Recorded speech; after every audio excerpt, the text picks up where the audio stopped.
You're not as good as you think. The info you've intaken is not either as good as you think or it's just blatantly not true. I remember when I first started playing Warframe, bro. I hop in, see these little bricks on the screen, and I did not know what they did. And as a new player, getting the info to know what these little bricks on the screen did was low-key a challenge. Seeing as I've become sort of a content creator now, I wanted to discuss something that I've been seeing become more and more prevalent, which is just generally bad, drawn out, or copy and pasted info on this larger Warframe YouTube, okay?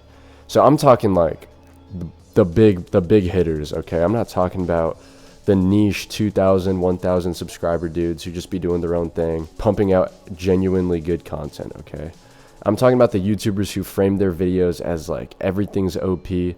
This is the next best thing. Like, that's who I'm talking about. I want to talk about how the players we call, I'd say the 95% of Warframe that doesn't do level cap content. Yes, I'm going to genuinely separate level cappers from the normal player base. So the 95% will then spread and propagate this false or not too good information to the rest of their populace. And then when they come across someone like that plays level cap or someone who's just kind of in the deeper knowing, and they'll just totally brush off their opinion because they think that, oh, not YouTube, not me, which is just an incorrect representation and it's a bit disingenuous. So I've been seeing videos recently, so I posted a tier list, right? And I've been seeing a lot of lists be posted, and the way people are grading these tier lists aren't on any actual objective truth. You can use it in any content, but then this one can't do this content. People pushing a perfect or an over-invested build only for them to kill level 150 Grineer.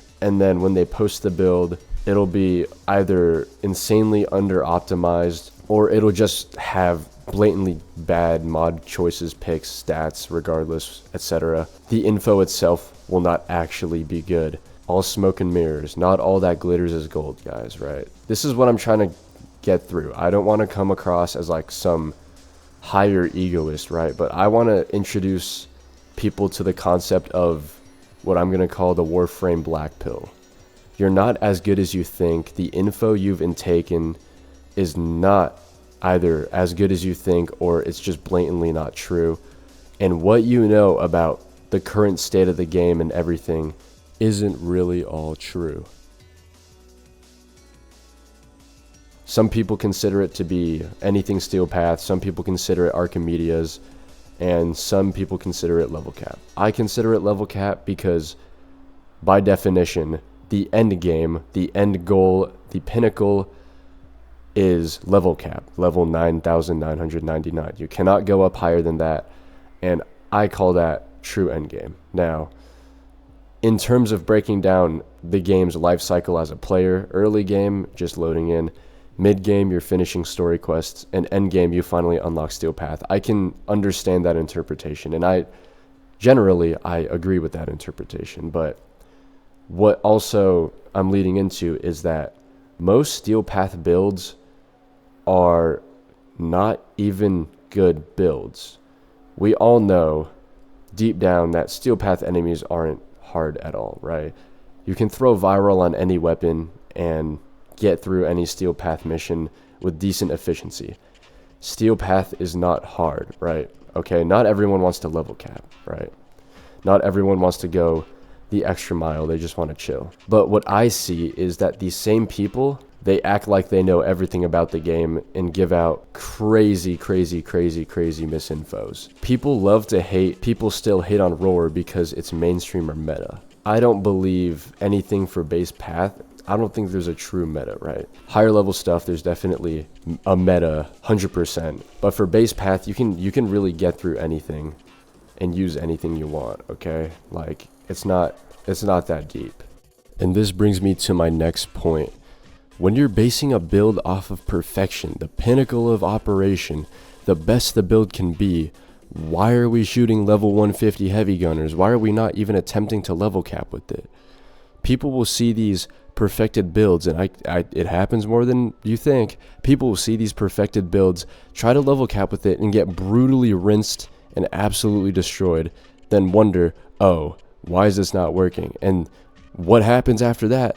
they don't even call the build bad. They call the frame itself bad, or they think they just need to get better. Like, no, it's the build, it's the mods, it's the playstyle that you somehow chose. Like, let's health tank with Gauss and use parasitic armor. And the argument some people make that, oh, but the build isn't meant for level cap. I don't need to level cap because I'm not running it. Oh, level cap too sweaty in it. It takes 15 million hours. Like, okay, fine. You're not going to level cap with it.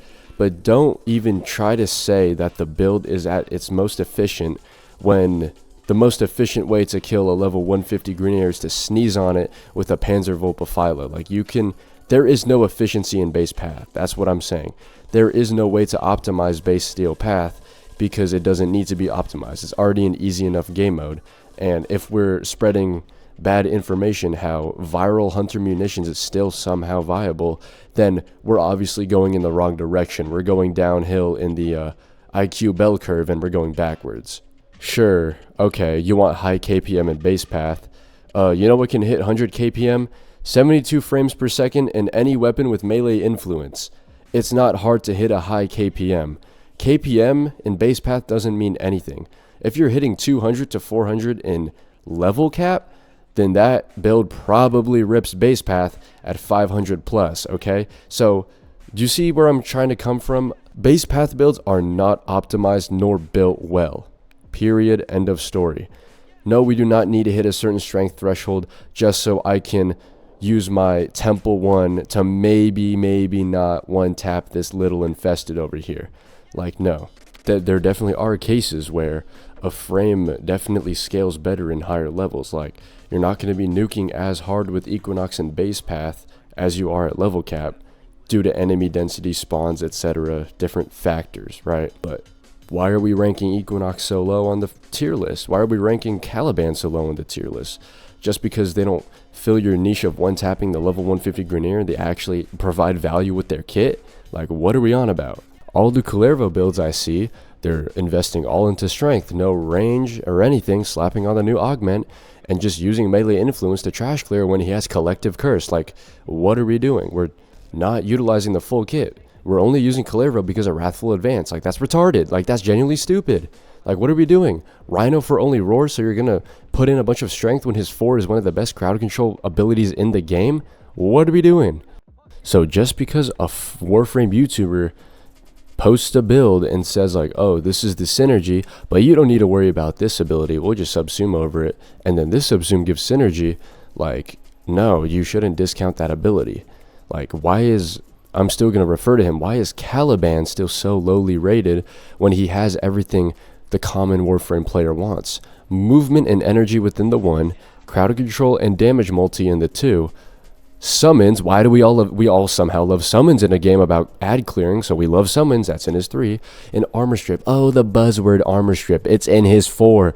Why is he so lowly rated? But then someone like Culervo, where he has one ability that gives most people value, they only use him for Wrathful, that's his only ability worth really going for most people. Why is he rated way over him when his 2, a bit of overguard if you're in range, his 3, a bit of conditional AoE, has weird hitboxes, and his 4 being utterly useless even with an augment? Like, why are we doing, like, what's the thought process behind this? And why is every single new frame prime weapon that comes out just OP? Like, apart from maybe some of the Skuldra weapons that everybody like didn't like after a couple weeks, why is genuinely everything OP? Like, Yoreli Prime became mainstream for a little bit because she had damage reduction. She actually had a good kit, but nobody wanted her because their excuse was they didn't want to do Wave Rider, but actually people thought she was just buns, but wanted an excuse to not look like a fucking loser. So they're like, oh, Wave Rider was too long, but I always knew she was good. Like, no, you didn't, you fucking like, you never knew she was good because you never played her, and you always thought she was bad, okay?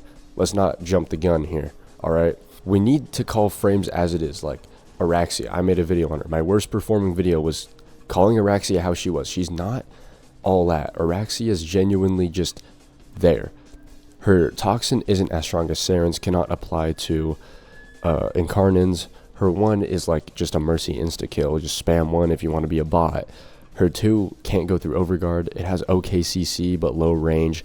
And her 3 is just like whatever. summon spiders, bro. Like, she's flashy, but she has no actual substance to the kit. Perma invis, oh, crepuscular snapshot, buzzword. She doesn't do anything, and she actually falls middle of the pack in terms of genuinely being a weapons platform. She's not all that. She's a better caster frame, kind of like Garuda with her one, maybe using base assist for finishers. But are you going to really finish a big target, a single target, a target that's not able to be finished? Like, what are we doing? Like, she's not all that. Her movement's insane. I will admit, her movement's crazy. But outside of that, she's just flash, bro. And I remember seeing all the videos on release. Oh, Parazon synergy, blood for energy. You could reload on Mercy Kill. That's why I think she isn't really played anymore. That's not why Temple isn't really played anymore. Nobody wants to cast on the backbeat. Maybe Lizzie is pretty cool, but they don't want to cast on the backbeat and upkeep something really tedious and something really not worth upkeeping with some arguably pretty meh buffs. I'd say Temple's better than Araxia, though. Crit, heat damage, decent. Not good. Decent exalted. But that's kind of my little rant for that. But all I'm saying is we need to stop falling for the Warframe slop.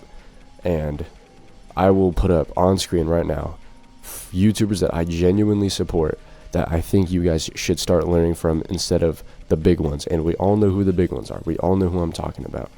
Genuinely watch these guys' vids for a while, and you'll realize that, like, wow, some of the stuff I was taught is either not as effective or genuinely just blatantly wrong. So that's my little rant. Take the black pill. I promise you will not regret it. Rhino vid later, bro chachos.